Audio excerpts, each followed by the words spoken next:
Quoting President Trump, I think it's close to over. He meant the war with Iran, of course. But Trump said this on March 24th, quote, I think we're going to end it. This war has been won. So, we wait. No one likes it when a food delivery is late or even paying all those fees. Well, how about this? How about dodging gunfire to get to a makeshift market so your children can eat one meal a day? That's life in Sudan for millions as the war there enters its fourth year. Trump keeps threatening to leave NATO or dramatically reduce America's commitment to it. How serious is he? Well, we ask former NATO General Secretary Jens Stoltenberg.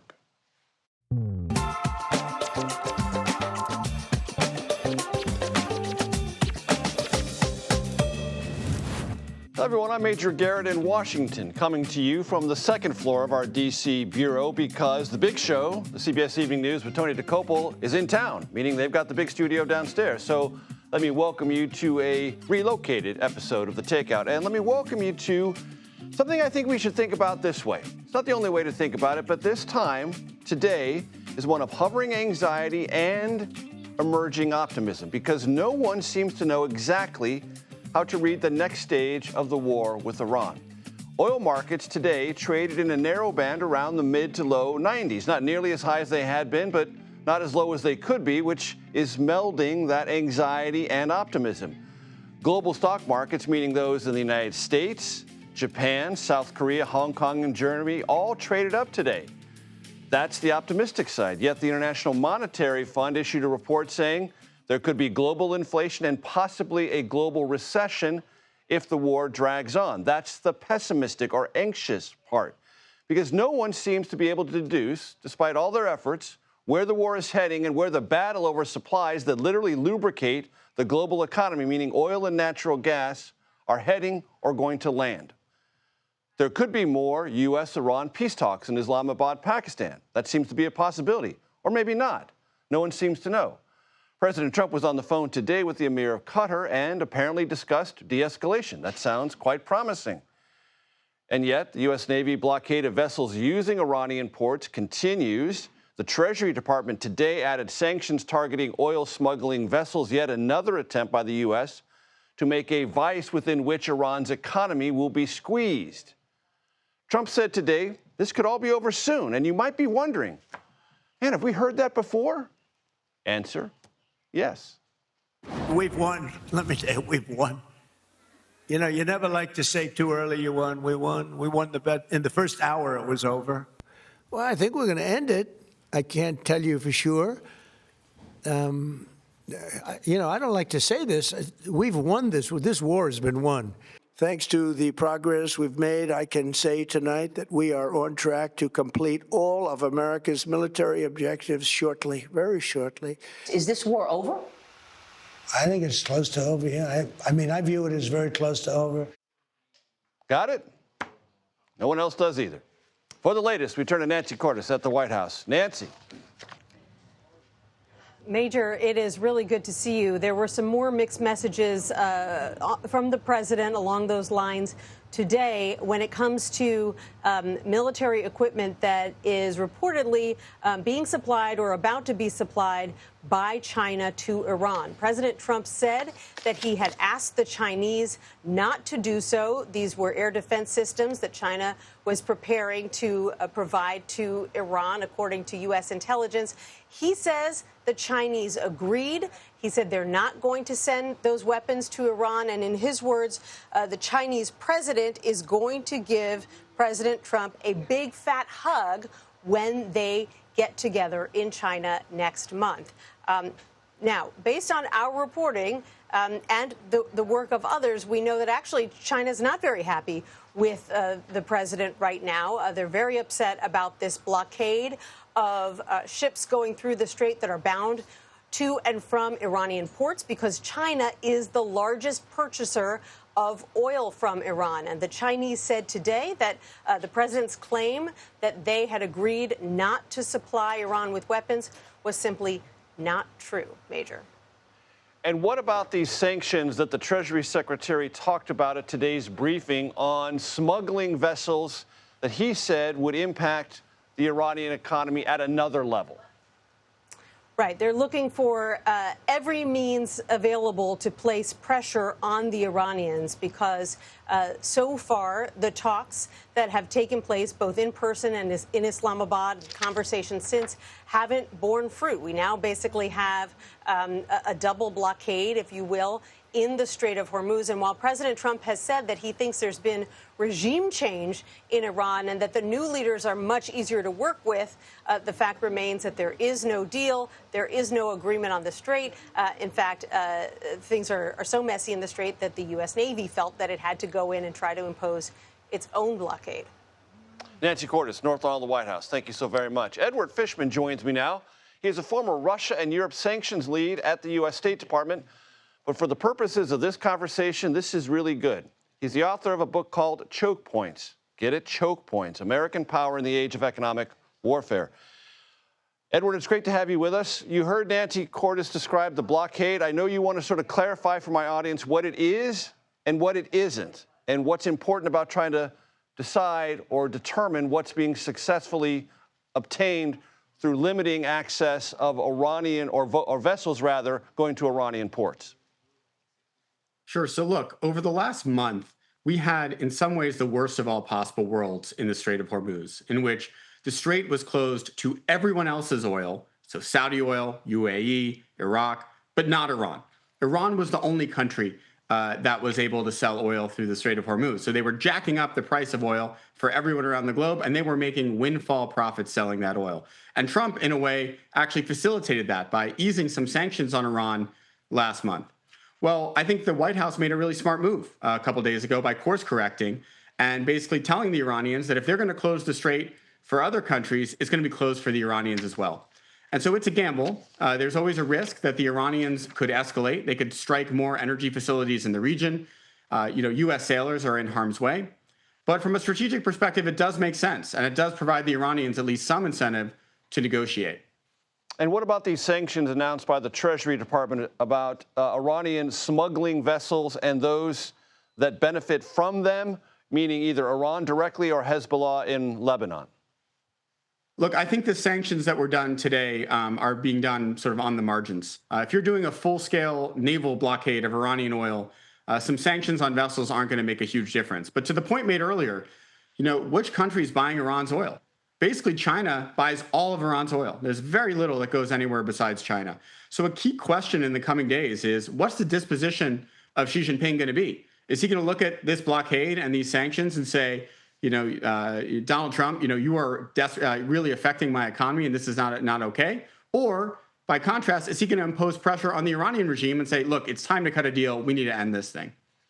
Edward, it's always a delicate maneuver to try to parse a presidential social media post, but the president on Truth Social said today that China is very happy that I am permanently opening the Strait of Hormuz. How do you read that? So it's slightly confusing because the Strait of Hormuz is not open right now. And I think that's something that we all need to be clear about, because while, the markets in many ways, I think, have downplayed this disruption, they've assumed that there would be taco, that Trump eventually would kind of back down and try to end the war. The Iranians are the ones who've closed the strait, first and foremost. And so for the strait to be reopened, the Iranians are going to have to agree to do that, or the U.S. is going to have to use military force to seize the strait. Neither of those have happened yet. And so I think it's premature right now to say that the United States has opened the Strait of Hormuz. Edward, we are all learning about geography in this region. And another thing we are soon to learn about, if we haven't already, Bab el-Mandeb. What is that, and why is this a secondary part of this story, or maybe emerging as more than a secondary part of this story? I'm glad you brought this up, because the Strait of Hormuz is the world's most important energy choke point. One of the few sort of pieces of good news over the last few weeks is that the Saudis have very effectively piped a lot of their oil from the east coast of their country, which is normally in the Persian Gulf, to the west coast, to the Red Sea, in this port called Yanbu. Well, the oil that goes to the Red Sea has to go through that very narrow strait, the Bab el-Mandeb, which connects the Red Sea onward to the Indian Ocean and beyond. Well, look, the Houthis in Yemen have the ability to disrupt the Bab el-Mandeb the same way that the IRGC has disrupted the Strait of Hormuz. So a major question in the coming days, can the Iranians persuade the Houthis to close the Bab el-Mandeb as a retaliation for Trump's blockade. So far, they haven't done that. But if they did, we're going to see energy prices soar even higher than they have in the past few weeks. And that's why you see these countervailing forces of optimism and anxiety within the markets and diplomats and everyone watching this region very closely. Edward Fishman, fantastic stuff. Thanks so much for being with us. I really appreciate it. Yeah, my pleasure. A quick programming note. Tune in tomorrow for a special edition of the Daily Report. Lindsay Reiser anchors Setting It Straight. Notice the spelling, S-T-R-A-I-T, which focuses on how the war with Iran is affecting your wallet. Tune in at 6 p.m. Eastern, Thursday, right here on CBS News 24/7. We turn now to Capitol Hill, where, for a fourth time, the Senate did not authorize invocation of war powers against President Trump for the war in Iran. I want to turn to Capitol Hill correspondent, Congressional reporter Torian Small. Torian, how did it go down? Yeah, I mean, what we're seeing time after time when it comes to these war powers resolution is that there just isn't a bipartisan appetite to really rebuke the president in this way. We've only seen so far one Republican really join with Democrats in this call to rein in the president's war powers, especially as it relates to this conflict with Iran. That's Senator Rand Paul, who's had his tiffs with the president previously, so this wasn't really a surprising vote by him today. But ultimately, we'll see something similar on the House side sometime soon. Representative Gregory Meeks has a war powers resolution that he's looking to move forward. This also comes after Democrats unsuccessfully tried to push through unanimous consent votes on war powers, on a war power resolution during the pro forma session over the past 2 weeks when Congress is out on recess. Again, there isn't at this point any movement on the Republican side to join in with Democrats on this, but also probably because they're waiting on that 60-day mark since this war has started for any sign or indication from the Trump administration that they're going to wind down before they're willing to step in, them being Republicans, Major. Right. That 60 days is an authorization notice to the White House. You better come to Congress after that. It at least is in the war powers resolution underlying law. So catch us up, Torian, because we haven't talked about it at all this week, but there is still this persistent and ongoing funding problem with the Department of Homeland Security. And I know this is very dense and very procedural, but there are some talks going on and a mechanism by which this might be addressed next week. Catch us up. Yeah, the holdup here, especially considering the Senate passed this deal that got, support from everyone in the chamber through unanimous consent, but ultimately House Republicans signed on for this to go forward with what's known as budget reconciliation that would only require a simple majority from Republicans in the Senate as well as those in the House for it to make it to the president's desk. That mechanism will be used to fund ICE and CBP, which is what Democrats have been adamantly against. So they wanted to only fund every other agency minus those two. This real slow up or bottleneck here is the pushback we're seeing from the far right flank of House Republicans. Members of the House Freedom Caucus want to ensure that ICE and CBP are properly funded through reconciliation. So we heard from Speaker Johnson today to say that that part of the process will go first. They want to pursue reconciliation before they have a vote on the other part of that, which would be every other agency. Two questions here: whether or not this bill, the reconciliation bill, will be packed with other priorities, which many Republicans are looking to see, including some provisions of the SAVE Act that can go through that, or if it will be known as skinny, which is what Leader Thune has been advocating for, that would only provide funding potentially for multiple years for ICE and CBP. The lingering question, though, Major, is whether or not Democrats in the House now will support the rest of the deal, which is funding every other agency outside of ICE and CBP, considering they would no longer be a part of conversations of immigration enforcement reforms, which was at the heart of the shutdown in the first place. Torian Small, with all the details and complexities, and I know, folks, it sounds so dense and it sounds so procedural, but process matters. And if the people at DHS are ever going to get paid, how that process plays out matters to them a great deal. Torian Small, Capitol Hill, thanks so much.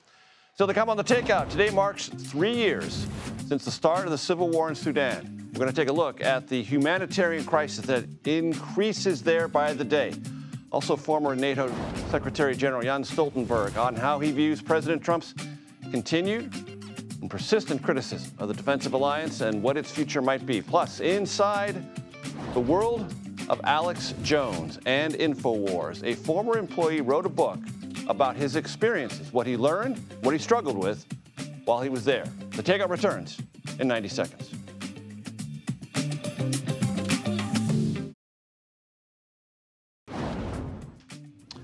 Welcome back to Takeout. Today marks 3 years since the start of the civil war in Sudan, which has created what can only be described as a catastrophic humanitarian crisis. Earlier, I spoke with Jada McKenna, CEO of Mercy Corps, who has been assisting as best it can in the region. Please take a listen. Jada, the numbers I'm going to read here boggle the mind. They come from the International Rescue Committee. 14 million internally displaced in Sudan, 28.9 million in active acute food insecurity, 150,000 dead, more than 3,000 dead from cholera. Help my audience understand what those numbers mean and the human cost of this conflict, now 3 years old, going into year 4. Yeah. So as we enter the 4th year of this conflict, where we have seen a lot of attacks on civilian infrastructure, you basically have people left with systems that they need to sustain life, like food systems, markets, healthcare, water. Those systems have functionally collapsed for people. This is still a market-driven economy, and things have become very expensive. In terms of the numbers of people who are food insecure, this war has turned a lot of agriculture land into battlegrounds. It's disrupted the planting seasons, the input of seeds. We're facing a season now with limited fertilizer use. My staff, which, relatively well off, compared to their peers with jobs, have told me that many of them in some regions are only eating 1 meal a day. It's not because they can't afford the food. It's either that they can't access it, or you're waiting in line for 3 hours just to get that meal. So they've trained their family to eat 1 meal a day. So these are people who are surviving, but with very limited infrastructure to really sustain and thrive in life. And Jada, as I understand it, even venturing to a market or venturing to places that bring food to a market can be incredibly dangerous for people caught in the crossfire. Yes, exactly. There's still that I talked to a woman who talked about leaving her children at home and going through gunfire to go access food for people. And this is someone who was still living in an abandoned school building with her children. So especially for people in active conflict zones, the disruption is just immense, and it's quite dangerous to move around. You're in the region. Those you work with are in the region. You have firsthand accounts of these difficulties, yes? Yes. Firsthand from our staff and from participants in programs. Someone was telling me that she walked 32 days from when she was moved from her home. People have had to move several times as the front lines of conflicts have moved. A gentleman I met today said he was left behind to work, and he came to an area in Sudan to do work, and he's the one that was sent to do the work so that he could send money back. So you see a lot of cases where men have had to leave their families or have been designated as the person to go off and earn money. And as I said, the food issue is quite real in terms of availability and skyrocketing prices. And of course, the war in the Middle East has made that worse just in the last 2 weeks. Fuel prices are up 34%. And so people are feeling the impacts of that day to day in their life. Jade, as I understand it, there's the food component, scarcity, danger obtaining it, but also women and young girls are at another level of great vulnerable risk. Yes. Unfortunately, this is a conflict where we have seen a lot of gender-based violence. Like I said, civilian infrastructure has been really impaired. And the other thing that people need is we need access to safe humanitarian access for people in need of it and for those of us who provide it. And that's been one of the great tragedies of this war is the disproportionate impact on women and children and girls. A year ago, there was quite a bit of conversation here in Washington about reductions to U.S. Agency for International Development Assistance. That's occurred. There's less of it than there was 1 fiscal year ago. Has that made things more difficult on the ground in Sudan? That has made things much more difficult on the ground in Sudan. That the cuts that came a year ago were felt immediately. compounded by that, after the U.S. made its cuts, we've also seen some cuts from several European donors as they redirect that aid money toward their own defense spending.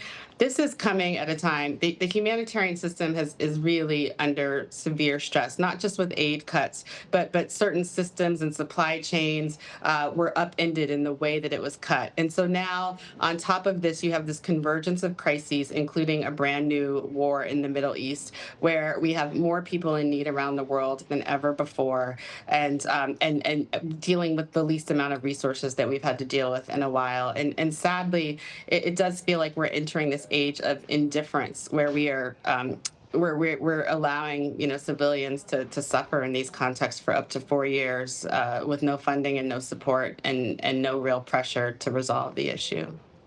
Jada McKenna, CEO of Mercy Corps. We'll leave it there. Thank you very much for your time. Thank you for having me. The Cook Political Report, after looking at fundraising numbers, polling, and talking to strategists from both parties on the ground, this week shifted 4 Senate races in the favor of Democrats. Next, it's Senate editor tells me why. You're watching The Takeout.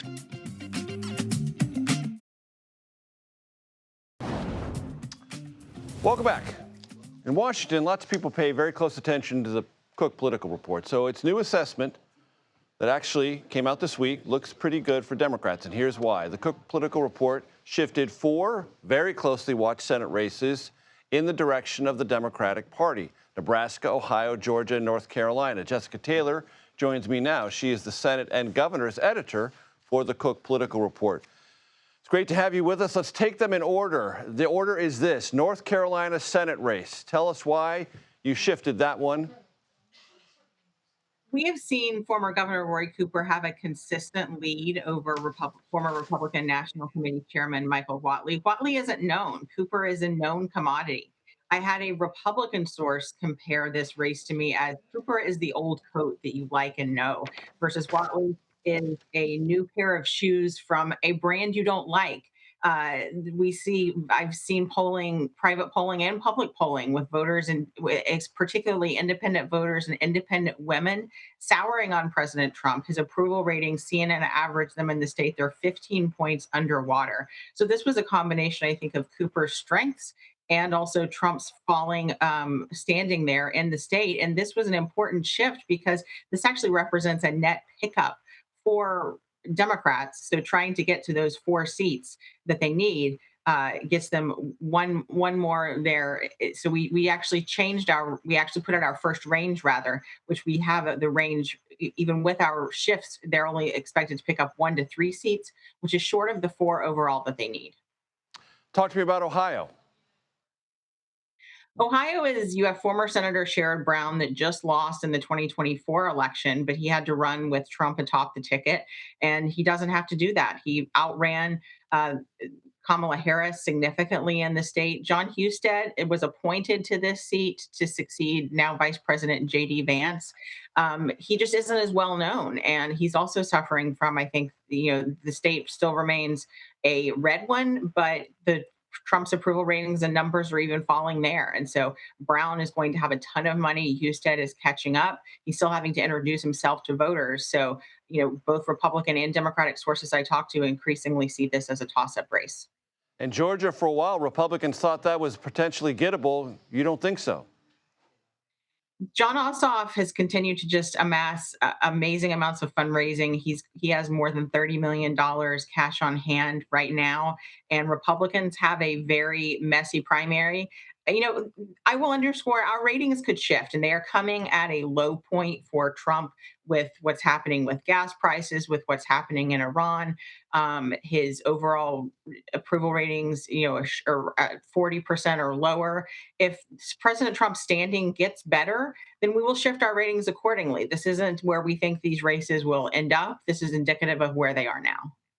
Very quickly, Nebraska, that's kind of an interesting widget. This just moves on to the edge of the competitive map, I will say. That you have an independent there, Dan Osborne, who ran last time. Deb Fischer was caught asleep at the wheel. He faces a much tougher opponent in Pete Ricketts, who has his family money should he need it. He is running a very strong race there, but Osborne sort of has been able to tap into sort of this blue collar appeal. He's a union leader, but he's also the de facto Democrat in the race. So he has to also grapple with that in a state like Nebraska. So still a long ways to go for Nebraska, but it just merited polling did there that we've seen privately, particularly in the 2nd district, that shows that this race is becoming more competitive, but still likely Republican does not mean a Democratic or an independent pickup, rather. Jessica Taylor, always a pleasure. Thank you so very much. Thank you. Political panel time. Democratic strategist and former DNC spokesperson Mo Alethi and Republican strategist Alex Conant, who we remember met each other when he was comms director. That's communications director for Marco Rubio's 2016 presidential campaign. Mo, you first, then Alex. Anything that you saw in the political report, which isn't gospel, but it's pretty aggressive and it's pretty thorough, that you disagree with? I mean, the one thing that she said, she said a lot of things that that I agree with, but we have to start with there's still a long way to go. Right. These races are very fluid, and this is a very tumultuous and chaotic time in our politics. Having said that, I'd much rather be at DNC headquarters than RNC headquarters right now when you look at the map. States like North Carolina, which have been trending purple for quite some time now, for more than a decade, we knew was going to be competitive. Cooper is a very strong candidate. Important to note about Roy Cooper, he won races for governor when Trump was on the ballot. That's right. Twice. That seems to matter. That's right. Voters there know him, they like him. And know what a split ticket looks like. That's right. Because they filled it out. That's exactly right. Alex? Look, I think a year ago, everyone thought the Republicans were going to keep the Senate because the map is so favorable. I mean, all those states you just talked about, those are all states that Trump won fairly handedly less than 2 years ago. As she pointed out, this is as bad as it gets for Republicans. Gas prices are up. The war in Iran is unpopular. With Trump's own base, it's unpopular. Assuming that he can end the war quickly, gas prices come back down, Republicans are going to be in much better shape. And I think we'll return to the conventional wisdom a couple months ago, which is that the Republicans are likely to keep the Senate. But right now, yeah, it's going to be tight. I'd caution everyone, though. I mean, you just said this is about as bad as it can get for Republicans. It's the Trump era. We have no idea how much worse it could get yet. And, right now it just seems to be snowballing. But, Alex, there is something that every Republican who is close to this conversation will tell you. They will acknowledge everything you acknowledge, and they say, yeah. But between the President's super PAC and what the various Senate-aligned organizations have, it's about $600 million. Yeah. That is a ton of money. Money can't solve all problems in politics, but it can help you fight through some very tough times. Yeah, I don't think a lack of resources is going to be what holds back either party, but especially the Republican Party. And I think what the White House will tell you is races where they have focused, the special elections where they've actually focused on turning out their base, they've succeeded. Trump knows how to turn out Trump voters. And that's going to be the key to winning in these red states. If he can turn out the voters that turned out for him 2 years ago, we're going to be okay. But they have to really focus on it. And right now, I think they're focused on the war and larger issues. And, well, that's an enormous amount of money that I just described, and it's real. No, it really is. But, the one thing about these special elections and other past history that we know to be true, Trump's popularity is not necessarily transferable to down-ballot candidates. When he's not on the ballot, they don't benefit from the same energy from the base. His unpopularity is very much transferable. And that is what the midterms are going to come down to, That's right. the enthusiasm gap. We know that Democrats are going to turn out. Can Trump turn out his own base? He didn't do it in 2018. He's got to do it in 2026, or he's And we are forced to consider this question, which I wasn't thinking we would be considering just last week. How does the White House relationship with Pope Leo, the first American pope, factor into all this? Because this is what the vice president said at a Turning Point USA event in Georgia last night. I think it's very, very important for the Pope to be careful when he talks about matters of theology.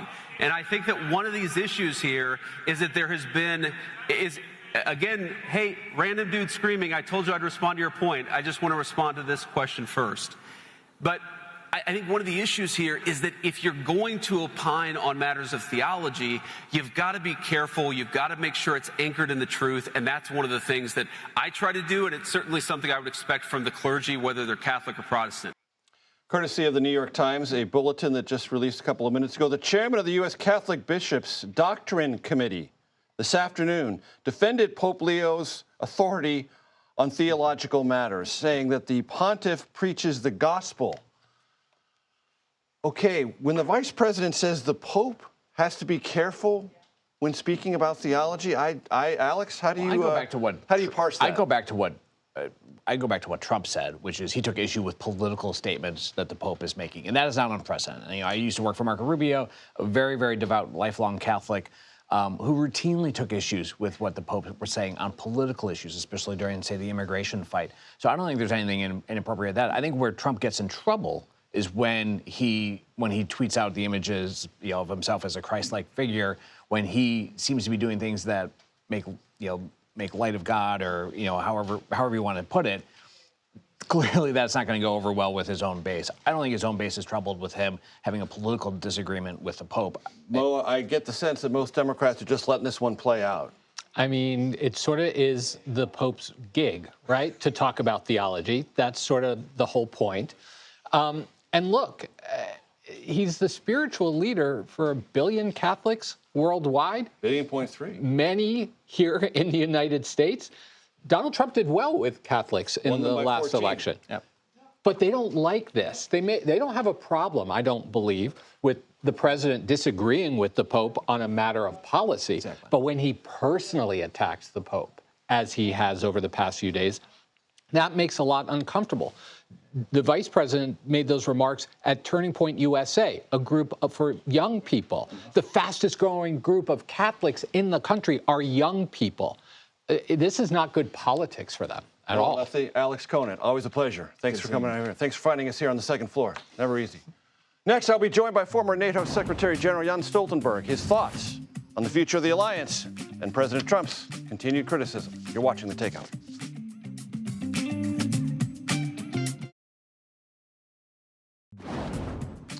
Welcome back to Takeout.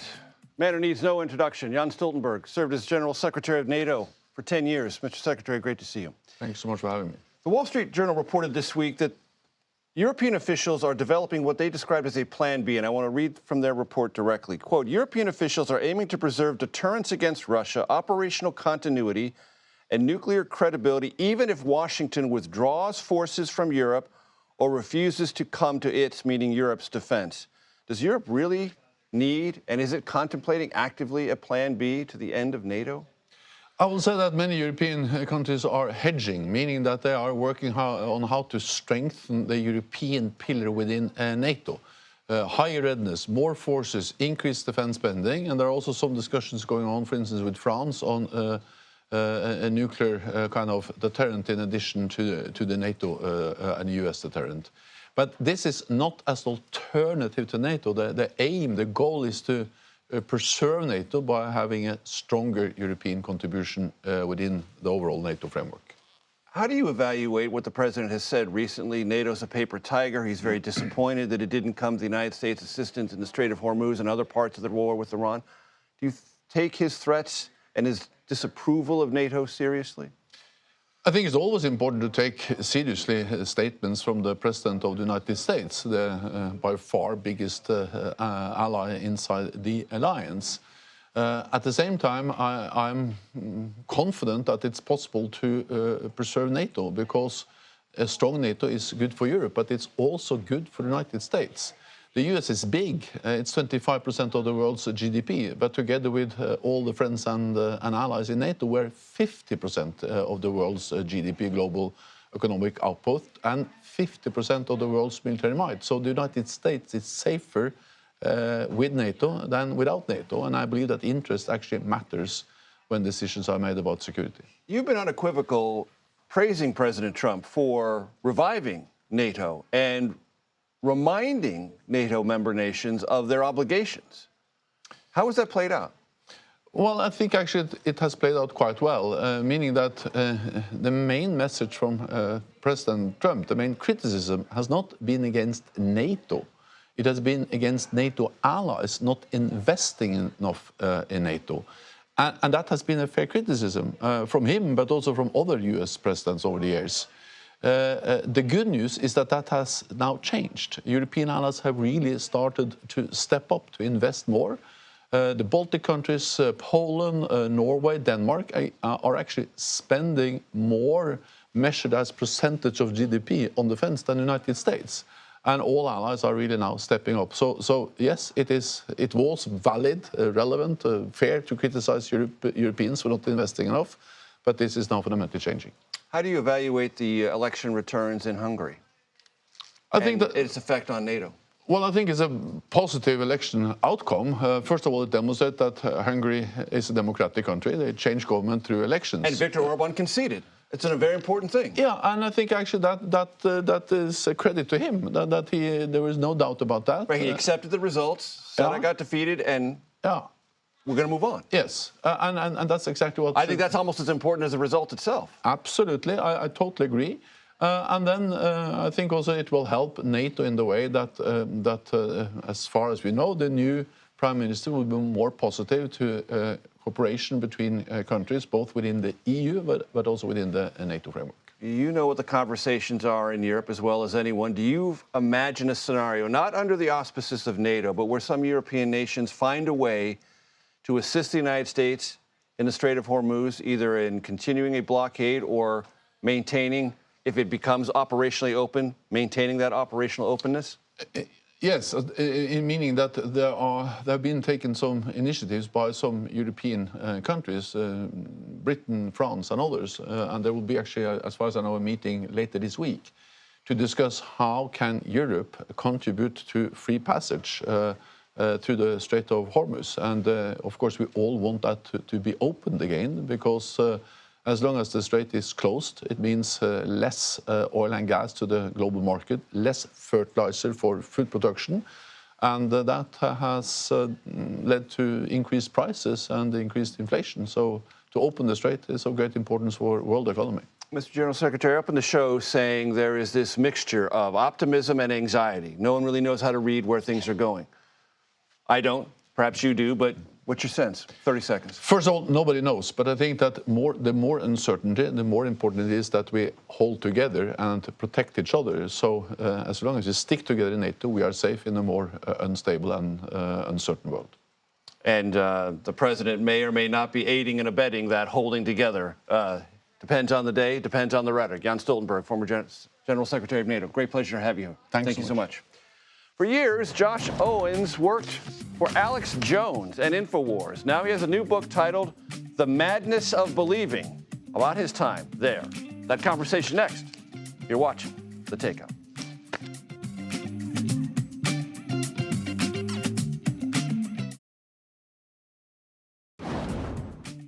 Welcome back to The Takeout. Alex Jones, you've probably heard of him, longtime right-wing radio host, leader of a media website known as Infowars.